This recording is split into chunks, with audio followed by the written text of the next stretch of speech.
Assalamualaikum warahmatullahi wabarakatuh. Alhamdulillahilladzi jama'ana fi hadzal makani jam'an marhuma wa ja'ala tafarruqana min ba'dihi tafarruqan ma'suma. Allahumma salli wa sallim ala nabiyyina wa habibina wa syafi'ina wa maulana Muhammadin al-Mustafa arsalahullahu basyiran wa nadhira wa da'iyan ilallahi biiznihi wa sirajan munira. Wa qala Allah ta'ala fil Qur'anil 'azim walau anna ahlal qura amanu wattaqaw lafatahna 'alaihim barakatin minas sama'i wal ardh walakin kadzabu fa akhadnahum bima kanu yaksibun. Shadaqallahul azim wa ballagha rasuluhun nabiyyul habibul karim wa nahnu ala dzalika minasyahidin wasyakirin walhamdulillahi rabbil alamin wa ba'du. Hadirin dan hadirat jamaah salat subuh yang dirahmati Allah, baru kemarin 26 Desember 2022 Masehi kita di Aceh khususnya dan di berbagai negeri di dunia yang dulu di waktu bersamaan pernah dihantam tsunami mengadakan peringatan, walaupun peringatan tersebut dari tahun ke tahun menjadi lebih mirip hanya sebatas seremoni upacara saja tanpa ada substansi yang menyentuh tentang bagaimana peristiwa dahsyat tersebut dapat menggugah kesadaran orang-orang yang hidup sekarang ini. Ketika seharusnya peristiwa-peristiwa besar tersebut ada tonggak sejarah dan bukti yang dapat terlihat, tetapi para pemimpin kita luput untuk mengabadikan sebuah tempat sebagai kenangan. Bahkan di dalam Al-Quran ada negeri-negeri yang Allah turunkan azab, Allah abadikan nama tempatnya di dalam Al-Quran, Allah kekalkan wujud tempat itu sampai sekarang dan diberlakukan hukum khusus di tempat tersebut. Tidak boleh atau makruh hukumnya tinggal di negeri yang pernah dilaknat oleh Allah, makruh berlama-lama sekedar numpang lewat, apalagi mengerjakan ibadat. Jadi di Madinah itu ada sebuah negeri yang dulu pernah dilaknat oleh Allah, dinamakan dengan kawasan Madain Saleh. Nabi Saleh termasuk salah seorang dari sekian banyak nabi yang beliau ini berasal dari bangsa Arab. Ada 3 orang nabi, Muhammad sallallahu alaihi wasallam, ada Nabi Saleh dan ada Nabi Ismail. Itu dari Arab. Yang lainnya dari Bani Israel atau dari zaman sebelumnya. Nabi Saleh ini Allah berikan mukjizat, dan mukjizat para nabi selalu saja sesuai dengan keterampilan tertinggi umat yang akan beliau hadapi. Karena namanya mukjizat dari kata i'jaz, melemahkan, menantang lawan. Beda dengan keramat. Keramat tidak boleh bersikap menantang. Keramat itu justru harus selalu disembunyikan. Maka jarang kita perhatikan ada orang keramat tampil di ruang publik menantang orang lain adu keramat. Yang menyana adu keramatnya cigalam keramat lah. Sedangkan Nabi memang harus bersikap menantang dengan mukjizat yang Allah berikan. Maka ketika Allah turunkan mukjizat Al-Quran kepada Nabi Muhammad, Allah perintahkan beliau untuk menantang orang Quraisy. Fa'tu bi suratin min mislih wa in kuntum fi raibin mimma nazzalna ala abdina fa'tu bi suratin min mislih. Kalau kalian ragu tentang kebenaran Al-Quran yang kami turunkan kepada hamba kami, maka buat Al-Quran yang sama. atau satu surat seperti surat dalam Al-Quran tersebut. Maka sikap dari mukjizat adalah menantang. Nabi Soleh, keterampilan kaum beliau itu pada seni pahat dan seni ukir. Jadi rumah mereka tidak dibangun dari batu apalagi dari bata, memang dari bukit yang dipahat menjadi rumah, ada jendela, perabotan dan lain sebagainya. Maka diutuslah Nabi Soleh. Mukjizat beliau adalah mukjizat seni ukir. Dalam kehidupan kita sekarang kita tahu pujian yang paling tinggi untuk sebuah lukisan dikatakan seolah-olah hidup. Lukisan realistik, seolah-olah hidup. Kalau lukisan itu berbentuk bunga, sampai kupu-kupu tertipu untuk hinggap di sana, nyandung hidup. Karena seni tertinggi kaumnya adalah seni ukir dan seni pahat, maka Allah berikan kemampuan memahat yang sangat tinggi kepada Nabi Soleh, sehingga sebongkah batu besar beliau pahat berbentuk seperti unta. Pahatan beliau ini bukan lagi seolah-olah hidup, memang hidup. Maka unta itu minum dari sumur dan dari dalam tubuhnya keluar susu.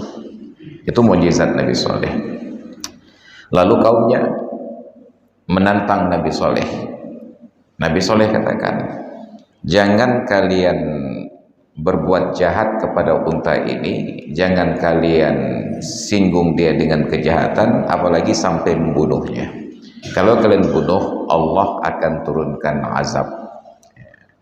Jadi walaupun mereka menantang, tapi mereka agak sungkan juga. Hai kejaci beranggaho. Maka akhirnya mereka adakan sebuah sayembara, siapa yang mampu untuk membunuh unta tersebut diberikan hadiah yang prestisius dan diberikan penghargaan dan kehormatan seperti pahlawan. Ya, maka datanglah orang-orang dari luar. Kalau acaranya di Luk Sumawe, mungkin eksekutornya dari Cekeung ya, orang-orang yang tidak paham situasinya. Selesai dibunuh dengan berbagai cara. Padahal sederhana saja, hanya membunuh seekor unta. Tapi karena khawatir atas ancaman siksa, mereka melakukan antisipasi. Sampai pagi harinya, ternyata tidak terjadi masalah apa-apa. Maka keluarlah masyarakat ramai-ramai mengusung mereka sebagai pahlawan, dan benar-benar diusung dalam tanda kutip gupui itu bahu. Dibawa ke depan rumah Nabi Soleh dan mereka tagih janji. Iktina bima ta'iduna, mana ancamanmu? Pegahnya menyamati unta, kamu mendung mati. Kata Nabi Soleh, Allah berikan waktu kepada kalian untuk bertaubat, tapi kenapa justru kalian lebih ingin menyegerakan azab? Waktu kalian 3 hari. Hari kedua datang lagi, bukan untuk taubat, untuk menantang lagi. Pacik siksa, pacik kehebatan Tuhan datang. Nabi Soleh dengan sabar menyatakan, sabar, kenapa kalian tidak segera bertobat? Hari yang ketiga diberikan waktu yang terakhir. Biasa permainan itu kan ada last 3, last 2, last 1 ya, ada sisa 3 hari, sisa 2 hari, sisa 1 hari. Tetap mereka pada, ini bukan lagi last 1, sudah last minute, detik-detik terakhir masih menantang, pacit siksa ayat. Sampai akhirnya Allah turunkan siksa tersebut dan mereka mati semua, meninggalkan rumah-rumah itu seperti apa adanya, dan sekarang itu dijadikan sebagai situs sejarah di Madinah. Tapi ketika Rasulullah hidup, Allah katakan, kalian melewati tempat tersebut di waktu pagi dan di waktu petang, itu jalur musafir kalian. Maka diperhatikanlah oleh para sahabat, setiap kali Nabi melewati kawasan Madain Soleh, beliau tiba-tiba menjadi sangat pendiam dan bergerak menjadi lebih cepat. Sampai diabadikan dalam kitab-kitab fikih, kalaupun tiba waktu salat sedang berada di tempat tersebut, makruh mengerjakan salat di tempat tersebut sampai keluar ke tanah yang lain. Itu negeri yang dilaknat, diabadikan oleh Allah. Ada di Yordan, Al-Bahrul Mayyit, Laut Mati, bekas situs sejarah kaum Nabi Lut alaihi salam. Generasi manusia yang pertama kali melakukan penyimpangan seksual, terjadi homoseksual. Atatuna ar-rijala min dunin nisa'i syahwatan. Kalian datangi orang laki-laki bukannya orang perempuan untuk menunaikan syahwat kalian. Karena pelaku pertama praktek itu kaum Nabi Lut, maka di dalam bahasa Arab perilaku homoseksual dinisbahkan kepada nama Nabi Lut. Lutun, liwat, perbuatan liwat, homoseksual. Tapi sekarang justru itu menjadi tempat kunjungan wisata yang luar biasa. Padahal makruh berlama-lama di tanah yang menjadi tempat kutukan Allah Subhanahu wa taala. Tapi intinya sejarah mengabadikan tempat tersebut. Di Mesir ketika terjadi perang Oktober antara Mesir dengan Israel di kawasan Suez, mereka abadikan tempat tersebut sebagai Al-Madinah Al-Mudammarah, kota yang sudah hancur. Disisakan tempat tersebut sama seperti di hari terjadinya perang, dengan pengecualian mayat-mayat tentara tersebut dipindahkan dan dikuburkan. Tapi peluru-peluru yang jatuh, helm tentara yang bocor, tang yang terbakar tetap dibiarkan seperti apa adanya, supaya generasi Mesir berikutnya melihat bagaimana dahsyatnya perang antara Mesir dengan Israel pada waktu itu. Sayangnya ketika terjadi tsunami di Aceh, pemerintah Aceh tidak punya ide sama sekali untuk menetapkan sebuah kampung sebagai situs sejarah tsunami, untuk menjadi ilustrasi nyata bagaimana dahsyatnya tsunami pada saat itu.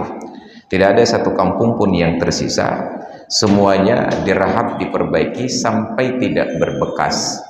Hanya tinggal di pulau Nabrahu ada rumah Taboh, dan di Pungai Blangcut ada kapal PLTU. Itu pun dimodifikasi sedemikian indah sehingga orang yang datang berkunjung bukannya teringat kepada dahsyatnya tsunami, tetapi malah mengundang tsunami berikutnya. Ini cewek ada kepayan. Momennya lewat, lalu terjadilah beberapa tahun berikutnya gempa di Pidijaya. Masjid At-Taqarrub, kubahnya runtuh jatuh ke bawah. Seharusnya pemerintah belajar dari sejarah, mereka tetapkan masjid itu sebagai situs. Kalaupun ada Presiden Jokowi ingin bangun masjid yang lain, lepah luah tanah lain tidak begat. Tapi harusnya Masjid At-Taqarrub menjadi situs betapa dahsyatnya gempa pada tahun 2012 tersebut. Nyan piduo cik, ciknya penyakit dua saja. Hana yang dengar bagi Allah. Cik dalam keadaan tengut bandung. Hatta idza matu istaiqadhu, kamati baru jaga aja. Dirombak. Andai kata masjid itu tetap diabadikan sebagai situs dan dirawat, maka sungguh mudah mendatangkan kesadaran kepada generasi muda. Yang kapegat yang kengkan juga, kamu encip juga. Anjikalah masjid yang kiban kepada Allah. Coba perhatikan tsunami bagaimana dahsyatnya. Maka semakin berjalan tahun, peringatan tsunami hanya berubah menjadi seremoni, tidak ada lagi substansi. Nauzubillah. Dan itu sangat menyedihkan bagi kita. Jadi ketika kita refleksikan kembali, refleksi ini sama seperti melihat bayang-bayang di cermin ataupun di air. Kita bisa melihat dengan jelas pantulan wajah dan semua yang terpampang di depan, hanya dengan sedikit pola yang terbalik. Yang kanan jadi kiri, yang kiri jadi kanan. Tapi semua terlihat dengan jelas. Sayangnya refleksi itu tidak berjalan dengan baik. Kita hanya jadikan peringatan tsunami sebagai momen untuk kenduri dan makan-makan, bukan untuk menumbuhkan kesadaran. Datang ke kuburan hanya untuk melihat, menangis-nangis, lalu pulang tanpa ada kesan. Maka nauzubillah, maka perlu selalu diingatkan tentang peristiwa tsunami. Karena itulah tadi kita mulai pertemuan ini dengan membacakan surat Al-A'raf ayat 96. Walau anna ahlal qura amanu wattaqau, kalaulah penduduk negeri itu beriman dan bertakwa. Secara lebih spesifik, kalaulah penduduk Indonesia itu beriman dan bertakwa. Mungkin lebih khusus lagi, kalaulah penduduk Aceh itu beriman dan bertakwa. Mungkin lebih spesifik lagi, kalaulah penduduk Luxmawe itu beriman dan bertakwa. Apa yang terjadi? La fatahna 'alaihim barakatim minas sama'i wal ard sungguh kami akan bukakan ke atas mereka keberkahan-keberkahan dalam bentuk jamak, barakatin, jamak muannas salim. Kami bukakan berbagai keberkahan ke atas mereka. Tapi apa yang terjadi? Walakin kadzabu, tetapi mereka dustakan ayat-ayat kami, mereka ingkari ayat-ayat kami. Fa akhadnahum bima kanu yaksibun, maka kami siksalah mereka atas semua perilaku yang telah mereka kerjakan. Ini sebenarnya konsep di dalam Al-Quran untuk menjadi negeri yang penuh berkah. Maka kita bersyukur kepada Allah bahwa di hari-hari ini masih melihat negeri-negeri yang penuh berkah tersebut. Beberapa waktu yang lalu diselenggarakan Piala Dunia di Qatar, negeri gersang di tengah padang pasir. Tahun 90-an negeri itu masih gersang. Hanya ada sebuah hotel besar saat itu, kalau nggak salah Hotel Hilton di tengah padang pasir. Itu tahun 90-an. Tapi hanya perlu durasi waktu 20 tahun, negeri itu berubah drastis. Hotel Hilton yang paling mewah saat itu menjadi hotel yang paling kecil sekarang. Sama seperti ketika Barack Obama jadi presiden Amerika berkunjung ke Indonesia. Dia bercerita pengalaman kecilnya di Indonesia. Tahun 80-an dia tinggal dan sekolah di Menteng. Katanya bangunan yang paling tinggi di Jakarta itu adalah Hotel Sarinah. Ternyata ketika dia datang kembali di tahun 2000-an, Sarinah menjadi hotel yang paling kecil di Jakarta. Bayangkan proses peradaban. Ketika dunia selalu mengeluh-elukan budaya Eropa sebagai peradaban tertinggi, mereka terkejut ketika Piala Dunia diselenggarakan di Qatar. Orang Eropa sudah sering ke Qatar untuk berlibur, tapi tidak semasif ketika terjadi Piala Dunia. Nyentuha muda Ciputi jauh Qatar. Barulah mereka terkejut. Terkejut pertama ketika melihat secara langsung dan mempraktekkan betapa umat Islam dan orang Arab dengan budaya Islamnya jauh lebih maju, lebih sehat, lebih steril daripada orang Eropa. Ya kan tengah karuanya lebihnya. Mereka cebok hanya pakai tisu mentang gelap-gelap sedangkan umat Islam pakai semprotan air bersih lahir dan batin. Maka sampai wartawan mereka katakan, setelah pulang dari Qatar, saya menjadi ngeri masuk ke WC-WC yang ada di Eropa. Hanai. Ini pengajaran Islam. Bayangkan Islam oleh Rasulullah yang lahir di Mekah, di negeri yang gersang dan tandus, yang jarang air, ternyata mengajarkan bersuci dengan menggunakan air. Orang Eropa yang hidup di tengah-tengah air, antara Inggris dan Prancis yang dipisahkan oleh sungai yang panjang, ternyata dari dulu mereka nggak pernah mandi. Makanya mereka, raja-raja Inggris, raja Prancis, kalau kita perhatikan dalam film-film sejarah sekarang, bagaimana baju mereka itu berlapis-lapis. Mereka jarang mandi.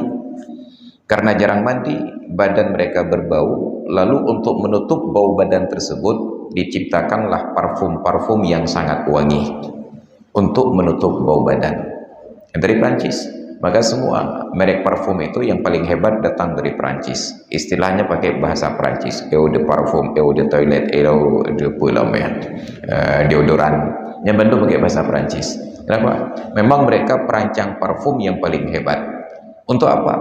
Menutup bau badan. Kenapa? Karena tidak mandi. Makanya hari ini saya setiap kali berpapasan dengan orang yang parfumnya sangat wangi, saya curiga. Hanya bebek canai mano. Pakai parfum. Umat Islam, parfumnya bukan artifisial. Parfum umat Islam itu dari bahan alami, dari kemenyan, dari getah kayu, bahkan dari kayu itu sendiri, kayu cendana, kayu gaharu.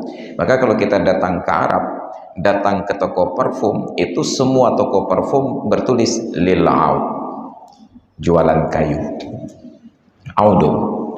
Padahal jualannya parfum. Kenapa? Karena memang sumber parfumnya dari kayu. Mulai dari kayu itu sendiri, cendana dan gaharu, sampai getah kayu, kemenyan. Maka dulu kemenyan, mainan para ulama, karena bau kemenyan itu wangi. Dulu orang-orang tua kita di rumah-rumah selalu ada bakul kemenyan. Atsaina acara kenduri na baca doa, pekap apuile kabubara puduk kemenyan. Menan asap mengepul langsung dimulai dengan astagfirullahaladzim. Dulu kemenyan mainan para ulama. Sekarang kemenyan dibajak oleh para dukun. Nah, saya kabai kemenyan kadang ke dukun ya. Dulu kemenyan untuk mengundang datangnya malaikat karena aromanya wangi. Sekarang setiap kali tercium bau kemenyan malam-malam, yang teringat bukan malaikat, hantu teringat. Maka umruk dak kainnya, kadang hantu. Maka saya perhatikanlah, saya nonton acara National Geographic, perjalanan seorang wartawan Inggris yang perempuan mengikuti Pangeran Walid bin Talal, keponakan dari Raja Salman dan salah seorang pria yang paling berpengaruh di dunia, sangat kaya. Dia juga punya saham di National Geographic. Keluar dari gedungnya yang ada di Riyadh malam hari dengan diikuti para pengawal, datang bertemu dengan suku-suku tradisional, duduk menerima aduan-aduan mereka. Yang gohlom na rumah ajukan proposal, saya minta rumah. Yang belum punya mobil ajukan proposal dan gohlom na motor. Yang belum punya istri ajukan proposal. Ditampung harta kekayaan mereka itu untuk dibagi-bagi. Yang hanya rumah kepegat rumah, yang nggak ada mobil dibelikan mobil, yang nggak ada istri diberikan mas kawin. Makanya di Arab itu kawin berat. Tahun 2009 terakhir saya berangkat haji, itu saat pemondokan haji Indonesia sangat jauh, 6 kilo, 7 kilo. Suatu malam kami sewa mobil untuk menuju Masjidil Haram. Mobilnya Toyota Camry edisi terbaru. Sopirnya seorang anak muda. Jadi saya duduk di depan, di sampingnya, di samping Pak Kusir yang sedang bekerja. Saya diskusilah. Dia bertanya ke saya, "Anda sudah kawin?"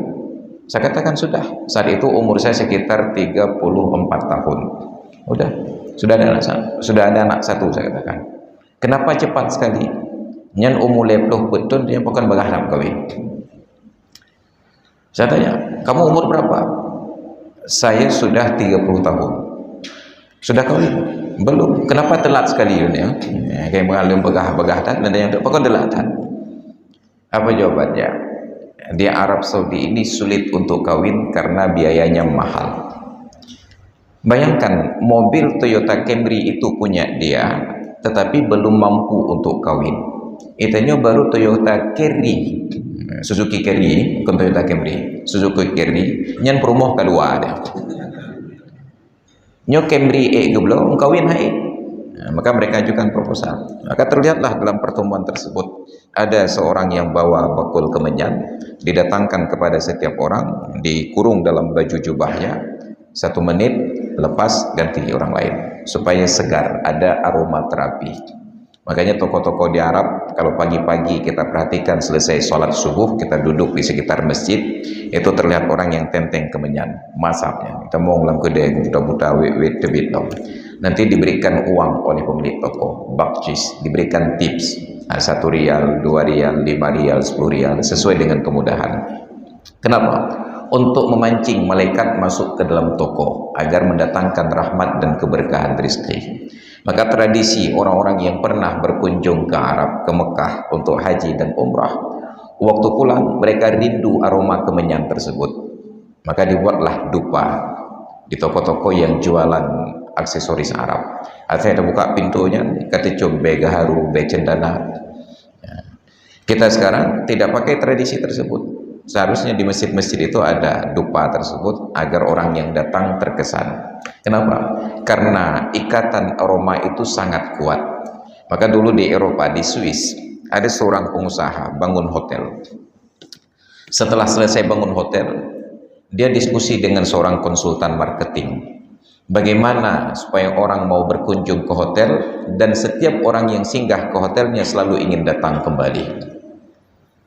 Pakar marketing ini katakan, bila Anda ingin setiap pelanggan datang kembali, maka ciptakan sebuah aroma yang khusus yang hanya untuk hotel Anda. Setiap kali dia mencium bau tersebut, dia teringat hotel Anda. Bagaimana caranya? Disarankan, carilah konsultan minyak wangi. Maka dicarilah konsultan minyak wangi, dibayar. Tolong cari sebuah aroma khusus yang paling memikat untuk saya terapkan di hotel dan jaringan-jaringannya, supaya setiap pelanggan yang datang selalu ingin kembali. Maka bekerjalah dia keliling dunia, mencium setiap objek benda untuk diramu menjadi sebuah parfum. Setelah berbulan-bulan dia bekerja, dia pulang dengan sebuah rekomendasi. Dia katakan, ada sebuah aroma yang paling memikat di dunia. Hampir di seluruh dunia saya mencium bau yang sama dan orang tertarik kepadanya. Ditanya oleh pemilik hotel ini, aroma apa itu? Yang kira-kira apa yang paling menarik di dunia? Aroma uang. Bepeng. Minyak kena tepu bepeng, cicok peng kertas ya, uang kertas, letakkan dalam tas 1 hari 2 hari, lalu coba buka tas tersebut. Ada aroma khusus, percampuran dari kertas tersebut dengan tintanya. Maka kertas peng kertas khusus, tintanya tinta khusus. Semua mata uang aromanya sama. Bepeng, rupanya memang bepengnya pulih sedikitnya. Nah, makanya orang-orang yang sakit berat, yang kira-kira biaya berobatnya 10 juta, 20 juta, 30 juta, saran saya jangan lagi berobat. Kumpulkan saja uang tersebut, letakkan di rumah. Mata ket aku, preh wate ngop-ngop, cok pengnya de bileng. Nyan goh lemabih de bileng peng kepulih penyakit. Kenapa? Karena mengalihkan konsentrasi kita dari rasa sakit kepada jumlah uang. Yang menanggah lama lebih dia bilang kapulih penyakit dia. Itu kuatnya pengaruh uang tersebut. Ini yang terjadi. Mereka akrab dengan kemenyan, maka dijuallah kemenyan tersebut untuk aroma. Ini di dalam Al-Quran. Allah berikan keberkahan kepada negeri-negeri yang penduduknya beriman dan bertakwa. Maka terlihatlah negeri yang konsisten dengan keimanan dan ketakwaannya, Allah berikan keberkahan. Di dunia ini ada miniatur negara kecil, ada negara yang super kaya, dan ada negara yang sangat kaya. Yang satu sangat taat dan yang satunya sangat maksiat. Negara paling kecil pertama di dunia itu penghasilan income per kapitanya per tahun sekitar 250 juta rupiah per jiwa. 300 juta rupiah. Negara itu sangat kecil, saking kecilnya bahkan mobil para pejabat harus parkir di luar negeri. Mereka jual keimanan ke seluruh dunia. Walaupun keimanan yang dijual bukan keimanan Islam. Nama negara ini adalah Vatikan. Itu negara maju. Negara maju diukur dari pendapatan per kapita. 300 juta rupiah per jiwa per tahun. Negara kedua, negara pertama ini luasnya hanya 500 meter bujur sangkar. Lebih raya gampung lancang garam negara. Ini hanya menjual keimanan, tidak ada produksi apapun di sana. Tok gereja rayanya taboh, kardinalnya taboh, katset seluruh dunia datang ke sana untuk menunaikan kunjungan sucinya. Negara yang kedua lebih luas sedikit, 1800 meter bujur sangkar. Di atas batu karang di tepi laut. Nangronyo paling hak kenong tsunami. Kenapa? Karena sumber ekonominya semua dari perbuatan ilegal. Judi, prostitusi, arak. Negara ini namanya Monaco. Hadiah dari Raja Prancis, untuk Raja Ferdinand. Nggak ada sumber daya alam. Mereka juallah semua jenis kemaksiatan ke seluruh dunia. Maka orang-orang super kaya di Indonesia, karena di Indonesia haram main judi kecuali main chip. Mereka main judi ke Monaco. Kalau dulu kita pernah mendengar nama penaji pengarang lagu yang paling produktifnya, penaji. Beliau itu berjudi bukan lagi dengan uang, tapi hak cipta lagunya yang dia perjudikan. Dedi Dores, Allahumma ghfir lahu. Di akhir hayat beliau sudah bertobat, tapi kagak sih. Itu dia datang ke Monaco untuk berjudi, karena di Indonesia tidak bisa berjudi. Jadi judinya bukan angka 1 juta, 10 juta, 100 juta, 1 miliar. Hak paten lagunya itu dia judikan untuk mendapatkan royalti siapapun yang menang judi. Maka akhir hayatnya dia jatuh miskin, mati, tapi syukurnya dia bertaubat kepada Allah dan menjadi orang yang baik. Itu di Monaco. Prostitusi bebas, arak bebas. Penghasilan per kapita per tahun 2,5 miliar. Bayangkan dengan Indonesia. Di dalam tanahnya ada mineral, di atas tanahnya tumbuh berbagai jenis kayu. Tapi penghasilan per kapita per tahun 1.800.000. Nyampe menjadi bagi rata-rata. Dan itu hanya dikuasai oleh 20% penduduk negeri. Makanya diajarkanlah oleh Allah Ta'ala teori. Kalau ingin sukses, jaga keimanan. Tapi kita masuk ke dalam ancaman Allah dalam surat Al-An'am ayat 44. Apa yang diingatkan oleh Allah? Falaula idh ja'ahum ba'suna tadarra'u. Itu ayat 25-nya. Kenapa tidak saat datang kepada mereka bencana dari kami, mereka merendahkan diri. Walakin kadzabu, tetapi mereka dustakan ayat-ayat kami. Maka sampai pada ayat yang ke-44 Allah katakan, hatta idza farihu bima utuh, sehingga ketika mereka bersuka cita dengan semua yang kami berikan, akhadnahum baghtatan fa idzahum mublisun, kami cabut semuanya secara tiba-tiba dan saat itu mereka berputus asa. Maka ketika kita perhatikan kenapa tsunami tidak menerjang pantai-pantai di Pakistan, di India, ada kena sebagian India, ya oke lah, itu agama Hindu, Arab Saudi dan lain sebagainya, negeri-negeri teluk yang mereka di tepi laut, Kuwait, Bahrain, Qatar, Abu Dhabi, di tepi laut. Kenapa? Mereka jelas imannya. Kenapa tsunami ini tidak menerjang negara seperti Monaco ataupun seperti Singapura, itu berada di tepi laut? Karena mereka jelas mendeklarasikan sekulernya. Kenapa tsunami itu datang ke Aceh? Indonesia semua garis pantai. Kenapa bukan ke Padang, Jakarta, Banten, Tangerang dan lain sebagainya? Kenapa ke Aceh? Allah jelaskan bahwa innal munafiqina fid darkil asfali minan nar. Orang munafik itu pada derajat paling bawah dari neraka. Siksanya paling berat. Muzabzabina baina zalik. Mereka merangkak-rangkak di antara yang demikian. La ilaha ulai wa la ilaha ulai. Tidak berani menyatakan diri sebagai Islam dan malu-malu menyatakan diri sekuler. Hanya Aceh yang mendeklarasikan syariat Islam tapi tidak berjalan. 2002 kita deklarasikan syariat Islam tapi tidak berjalan sampai sekarang. Kita munafik, pegah roh Islam tapi buat mejutan. Orang munafik yang paling berat siksanya Allah kirim. Maka ketika tsunami itu datang, ada yang kena tsunami tetapi mendapatkan itu sebagai sebuah bala dari Allah, diangkat derajat. Ada yang ketika kena tsunami jadi korban, mereka saat itu berada dalam posisi sebagai orang yang berbuat maksiat, diazab oleh Allah Ta'ala. Ada yang ketika terjadi tsunami itu hanya bencana biasa saja. Makanya bencana itu dalam bahasa Arab disebut karisah. Karisah bencana, maksah bencana. Tetapi bala, azab itu mempunyai kategori. Bala Allah berikan kepada orang yang taat. Makin tinggi ketaatan, makin berat bala. La budda minal ibtila. Tulisan Imam Syafi'i dalam sebuah risalah. La budda minal ibtila qabla tamkin. Tidak boleh tidak, mesti diuji lebih dahulu sebelum diberikan jabatan. Maka setiap orang yang diberikan jabatan ada ujian sebelum dan ujian sesudah. Justru ujian sesudah jauh lebih berat daripada ujian sebelum. Banyak yang sukses lewati ujian sehingga dapat jabatan, tapi banyak yang gagal ketika sudah mendapatkan jabatan dan diuji dengan kekuasaan, korupsi, selingkuh dan lain sebagainya. Maka juri nang berdoa ada ajit lah kau baik sukses. Karena rata-rata yang sudah sukses buka cabang. Bahkan kadang-kadang bukan hanya buka cabang, kantor induk dipindahkan. Hanya yang lebih hebat. Maka istri berdoa agar suaminya biasa-biasa saja. Ini persoalan kita.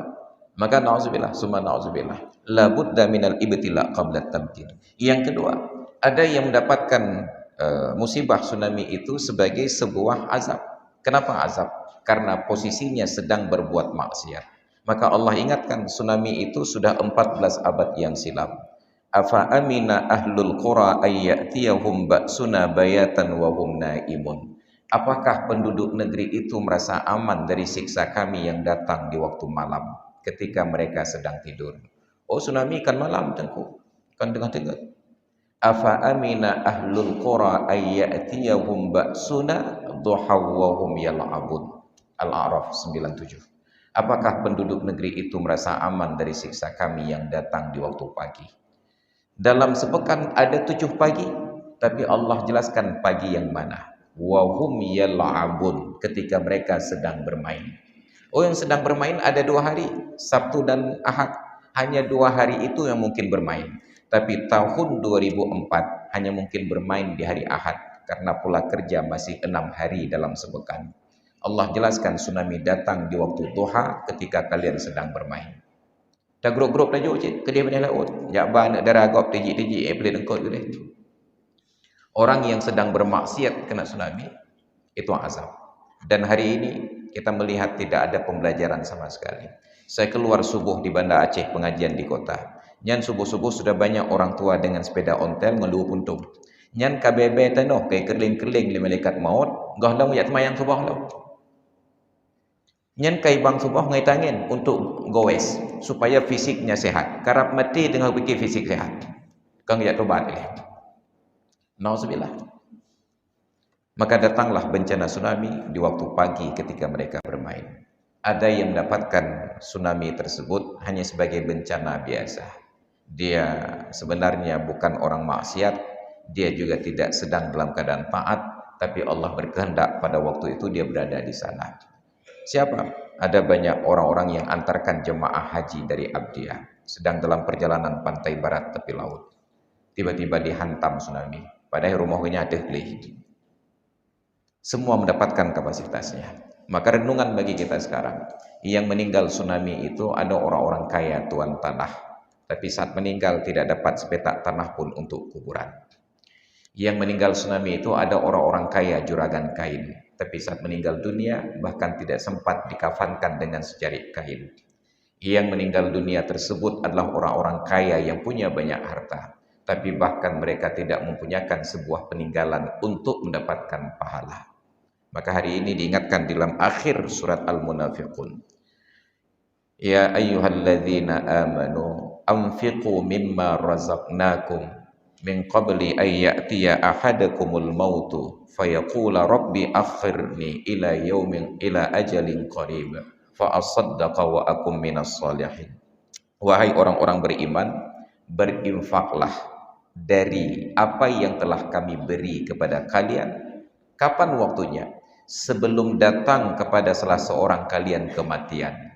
Baik wati truk malaikat maut dan berdoa tu, Rabbi akhir laula akhartani ila ajalin qarib. Kenapa tidak engkau tunda kematian saya sebentar saja ya Allah? Untuk apa waktu yang sebentar ini? Bukan untuk menambah salat sunat, bukan untuk umrah dan haji, bukan untuk bersilaturahmi, tapi fa as-saddaqa, saya ingin bersedekah. Masih ada uang dalam kantong baju saya 1.000 lagi ya Allah. Masih ada uang dalam rekening saya 1 juta lagi ya Allah. Saya ingin bersedekah wa akum minas solihin, dan ingin menjadi orang yang soleh. Nyan oh karap mati baru tinggal. Maka hari ini ketika kehidupan masih panjang, berusahalah setiap hari untuk terus berinfak. Takut miskin Pak Ustaz? Manaqasat sadaqatun min malin. Tidak pernah ada sedekah yang mengurangi jumlah harta. Makin bersedekah, makin banyak harta. Saya mengenal banyak orang-orang yang dermawan di dunia ini. Makin bersedekah, makin banyak hartanya. Yang paling populer untuk ukuran Aceh besar, yaitu Pak Rusli Bintang. Beliau bersedekah. Fakir, miskin, dan janda yang ada seputaran kecamatan Kota Baru, Kurung Barunajaya, Ingin Jaya, itu disantuni oleh beliau. Setiap bulan diantarkan beras, diberikan uang. Anak yatim mereka diantar jemput untuk sekolah. Dulu di Cekeeng itu setiap pagi datang mobil dengan tulisan Yayasan Abul Yatama, menjemput anak-anak yatim untuk bersekolah di tempat beliau. Apakah beliau makin miskin? Makin kaya. Luar biasa. Makin bersedekah, makin kaya.